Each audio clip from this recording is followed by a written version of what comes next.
Hello my dear students, जैसा कि आज हम ब्लड का संपूर्ण अध्ययन करेंगे। आइए देखते हैं। जैसा कि यहाँ पे लिखा है रक्त। रक्त को इंग्लिश में बोलते हैं ब्लड और साइंस में, विज्ञान में हेमेटोलॉजी। ठीक है, यहाँ पे देखते हैं। पॉइंट नंबर 1 है स्वाद। जो रक्त है ब्लड, उसका स्वाद नमकीन की तरह होता है। पॉइंट नंबर 2 है प्राकृतिक कोलाइड। यहाँ पे कोलाइड शब्द लिखा है, जब हम केमिस्ट्री पढ़ाएंगे तो उसमें हम आपको कोलाइड का अर्थ समझा देंगे। अभी सिर्फ आप इतना याद रखिए कि रक्त एक प्रकार का प्राकृतिक कोलाइड है। पॉइंट नंबर 3 संयोजी ऊतक। रक्त दुनिया का एकमात्र संयोजी ऊतक है। इसको ये वेरी इंपॉर्टेंट पॉइंट है, इसको याद कर लीजिएगा। पॉइंट नंबर 4 है पीएच मान। पीएच मान है 7.4। जिसका पीएच मान 7 से कम होता है वो होता है एसिड। जिसका पीएच मान 7 से ज्यादा होता है वो होता है क्षार अर्थात बेस। तो यहाँ रक्त का पीएच मान 7.4 अर्थात रक्त एक प्रकार का क्षार या बेस है। फिर पॉइंट नंबर है 5 मेल। मेल अर्थात पुरुष। पुरुष में रक्त 5.5 लीटर 5.5 लीटर होता है। फिर पॉइंट नंबर 6 फीमेल। फीमेल में स्त्री या औरत। औरत में रक्त 5 लीटर होता है।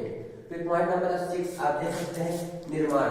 निर्माण खून का निर्माण या बनता कहाँ पे है।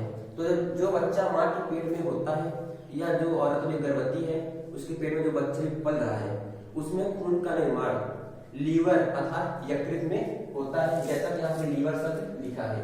और वयस्क या जवान या वृद्ध आदमी में खून का निर्माण बोन मैरो अर्थात अस्थि मज्जा में होता है।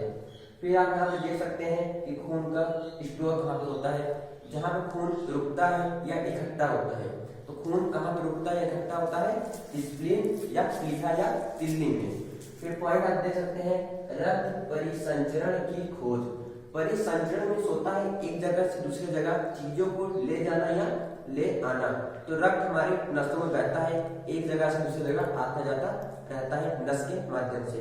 तो इसकी खोज, रक्त परिसंचरण की खोज विलियम हार्वे नामक वैज्ञानिक ने की।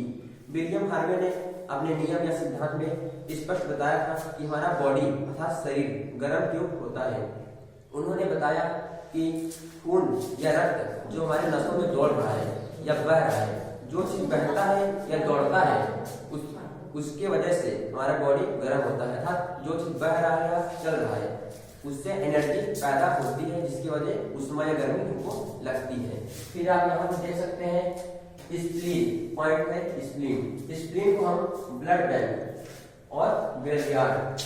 स्प्लीन को ब्लड बैंक में बोलते हैं और ग्रेवयार्ड। ग्रेवयार्ड में कब्रिस्तान। जब आरबीसी या डब्ल्यूबीसी या प्लेटलेट्स तीनों तीनों में से कोई खून किसी की भी मृत्यु होती है तो वो ग्रेवयार्ड में जाकर मरता है। मरने के बाद वो ग्रेवयार्ड में जाता है और ब्लड बैंक में जमा होता है। यहाँ आप देख सकते हैं बैंक। बैंक में जैसे हम लोग पैसा जहाँ पे सुरक्षित रखते हैं उसी तरह ब्लड बैंक, जो खून का ब्लड बैंक होता है वो होता है स्प्लीन, और रक्त का जो ग्रेवयार्ड होता है वो होता है स्प्लीन। तो आप समझ सकते हैं कि स्प्लीन को ब्लड बैंक भी बोलते हैं और ग्रेवयार्ड। ये वेरी इंपॉर्टेंट पॉइंट है, इसको आप याद कर लीजिएगा। फिर यहाँ देख सकते हैं रक्त के कार्य। रक्त के कार्य मेनली या बेसिक रूप से 4 होते हैं। पॉइंट है 1 ताप नियंत्रण। हमारे शरीर का ताप को नियंत्रित करता है, न कम न ज्यादा होने देता है। जैसे एक स्वस्थ या हेल्थी इंसान का जो शरीर का ताप होता है सेल्सियस में 37 डिग्री सेल्सियस होता है, तो हमारे ताप को न बढ़ाने देता है न घटाने देता है। रक्त का ये मेन रूप से फंक्शन होता है। पॉइंट नंबर 2 आप देख सकते हैं उत्सर्जित पदार्थों का परिवहन। हम लोग जब खाना खाते हैं उसमें से जो काम का चीज होता है उसको हमारी कोशिका अवशोषित करके हमारे ब्लड खून को दे देती है, और जो गंदा पदार्थ होता है उसको खून किडनी को दे देता है या वृक्क को।